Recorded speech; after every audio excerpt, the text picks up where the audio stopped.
yes, hello, it's the door girl. How are you guys? Like, yeah, give it up for the door girl. Fuck yeah. Thank you. It was really hard. I had to read your names, and I don't know how to read. No, I do know how to read. It was just really difficult for me because I had a learning disability as a kid. Just a generic learning disability, because my parents didn't believe in brand names, you know? They were like, no, not autism, not ADHD, she doesn't need psychiatry. She just needs extra time on test. You know, but then as an adult, I sought out like a proper diagnosis, because I do like brand names, and I really, really like drugs. So I got diagnosed with ADHD. Fuck yeah. So do you guys know what that means? Klonopin and Adderall, yeah, you said it. Hell yeah, it's a nightmare. No, when you get diagnosed as an adult, you realize very quickly that you're the last to know. Because like you tell your friends and they all go, what? We had no idea, you're late for everything. Except for my one friend who looked me dead in the eyes and said, you didn't know that you have ADHD? So she'll get her autism diagnosis soon. It's just a matter of days. Having ADHD is kind of a nightmare. It's sort of like being a hurricane and also FEMA.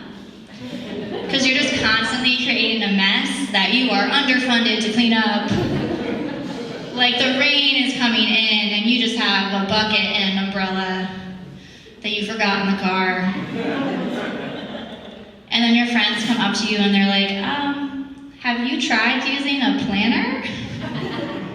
Listen, asking someone with ADHD if they've tried using a planner is like asking the blind if they've tried glasses. It's like, you understand the problem, you have no idea what the scope is. Like my friend called me the other day to try to make some plans, and I was like, listen, I'm gonna have to call you back, okay? There's a lot going on right now. I'm trying to eat some yogurt, and I can't find the right spoon.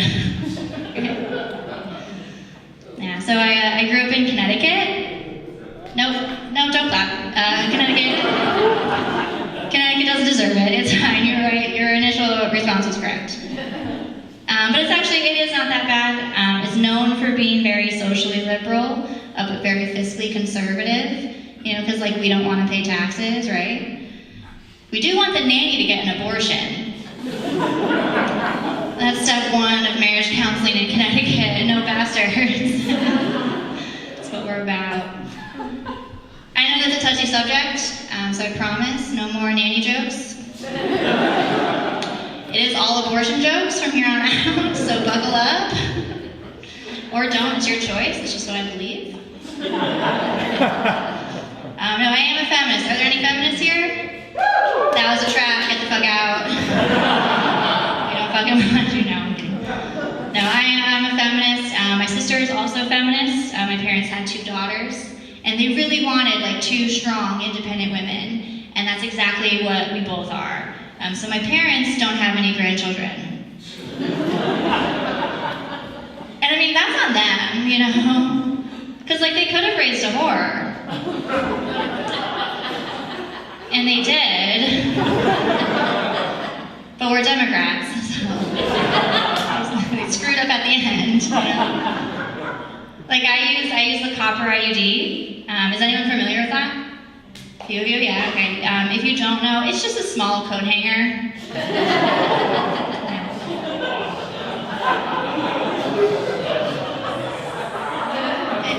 It just stays in your uterus all the time.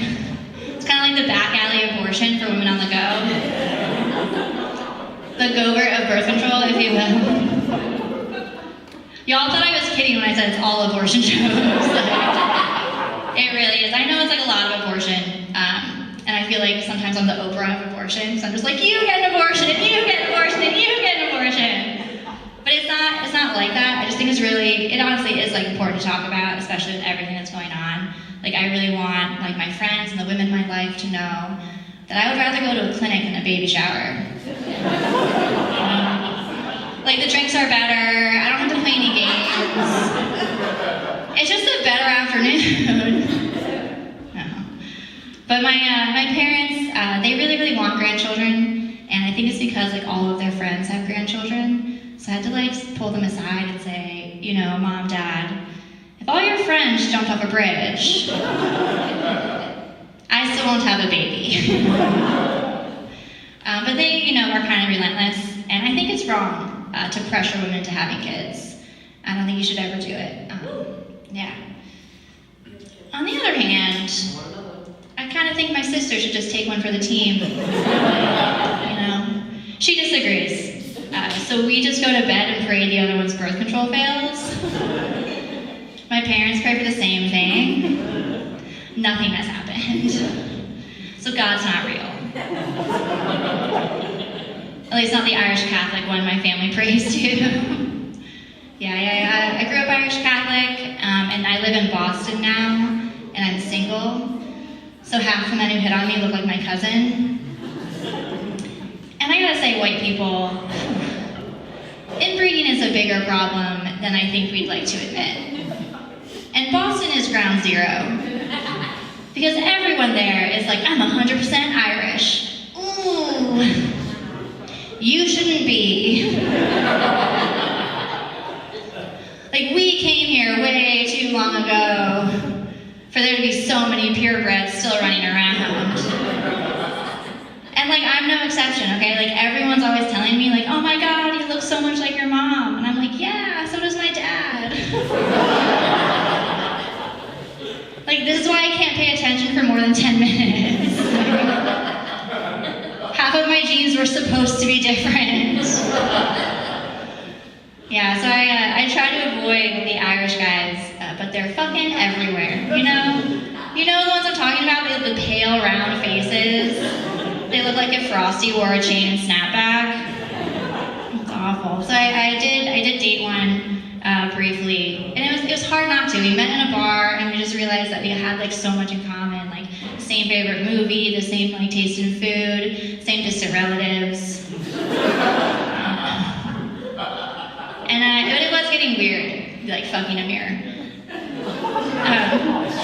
So I was gonna bail on the whole thing, and then I found out that he owned his condo. I know, right? I was like, ugh, all relationships have their issues. So our grandparents may have been cousins, it's fine. A bitch needs resources, okay? That's what I've learned. No, we stopped seeing each other. It was going really well. He was just really busy. Yeah. Gotta say, men in general, y'all are super busy these days. Like, it's crazy. I didn't realize how demanding your lifestyle was. Because let me tell you, no one is more overwhelmed than just a guy. Working from 9 to 5, who occasionally golfs on the weekend. Like, his plate is full, ladies, okay? He does not have time to stop sleeping with other women. Yeah, she knows, she gets it. I gotta say, I think men are becoming too honest these days. I know that might be a hot take, but I'm going on dates with these guys, and up front they'll be like, hey, I just want you to know I'm only looking for something casual. And I'm like, rude, because we both know I'm still gonna fuck you. But now I can't pretend to be a lady about it, you know? And also, if you're gonna say it's casual, like, you better fucking bring it, okay? Because, like, if you're not gonna meet my father, disrespect him. Yeah.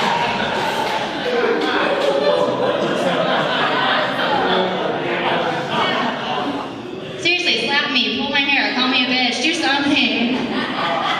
Don't just lie there with your shirt on. Like we've co-signed a mortgage and you threw your back out doing yard work. Like, this is why women get confused, okay? Like, I'm just saying, I never had to ask a guy who knew how to choke me, like, what are we? Because he made sure I couldn't. That's what that means.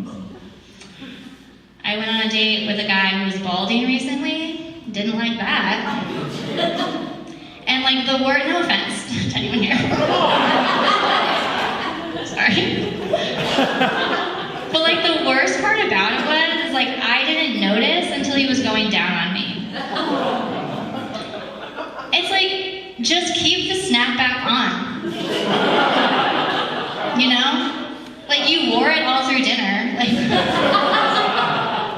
why take it off when it matters? Like, this is casual. Keep the snapback on, pop a Zin, and get to work. It's crazy. I found out the other day my sister doesn't know what Zin is, and I think it's because her mother loved her. We have the same mom, but like, she was a favorite. So my sister just gets to live with her husband and her secure attachment style, just like blissfully unaware of Zin. How about this crowd? Do you guys know what Zin is? That's okay. Does anyone not know? Congratulations on having a good life. Yeah, Zin is crazy. It's like, so you guys all know, but it's synthetic nicotine. It's like comes in the pouches, so instead of looking cool and smoking a cigarette, you can look like a squirrel storing us for winter. And I did look it up because I am, unfortunately, I don't use it, but every guy I fucked does. And I wanted to see if they were gonna get cancer, because I care. And it doesn't cause cancer, but it still has like all of the other side effects, including infertility. And I think that's good, you know? I just think that's nature's way of saying no. Because I keep saying yes. Yeah, but like I said, I'm a feminist, and I'm getting older now, so I have to go to a lot of weddings. It's always weird to be a feminist at like a wedding, you know? Because like, you have your annoying feminist brain that's just like, this is an institution. But then you have like your emotional brain that like kicks in just as the bride is walking down the aisle, goes, okay, but I'm way hotter than her. Like, why am I the single bridesmaid here? And you look at the man and you're like, oh right, settling. That's an assumption. A lot of my married friends, they want me to like settle down, and they're trying to get me to lower my standards. Literally, because I don't like short men. And like, for me, it's just like being with a short guy is kind of like taking a shower and then drying off with a hand towel. Like, technically it does the job, but it sucks and I hate it. You know? How do you guys feel about cunts? We into it? Cool. Alright, so you know how there's like bitches, whores, and cunts? Yes, okay, I had you and then I lost you, but we're gonna keep going. And like, you know what those things are, you know, like, my sister's a bitch, I'm a whore, my mom's a cunt. You know what we're like at brunch together. But then you have twats. I know. And like, people don't throw twats around as much. And for a long time, I really wasn't sure like who exactly would be considered a twat. And then this girl came up to me after the show and she goes, oh my God, you're like so adorable. I'm obsessed with you. Twat, that is. Like, it changed my entire worldview. Like, I don't think all women should vote. I don't think the twats should vote, okay? Because it was the bitches, whores, and cunts who started feminism, right? I'm talking those 1820s bitches, whores, and cunts. You know, they put on their pantaloons, they got onto their bicycles, and they rode to the meeting of the bitches, whores, and cunts, or suffragettes for short. And then when they got there, the bitches were like, okay, we're starting a movement, it's about rights. It's not about hating men. And then the cunts were like, but it's like kind of a little bit about hating men, right? And the bitches were like, yes, a little bit, but it's mostly about our rights. And then the whores were like, we can still fuck the men though, right? And the bitches were like, yes, but do it in a way that's like empowering for you. And the cunts were like, but also we hate men. And it kind of went back and forth like that for like 200 years. And on a scale of like hating men to wanting to fuck them, we still don't really know where we fall, and that's why we don't have equal pay.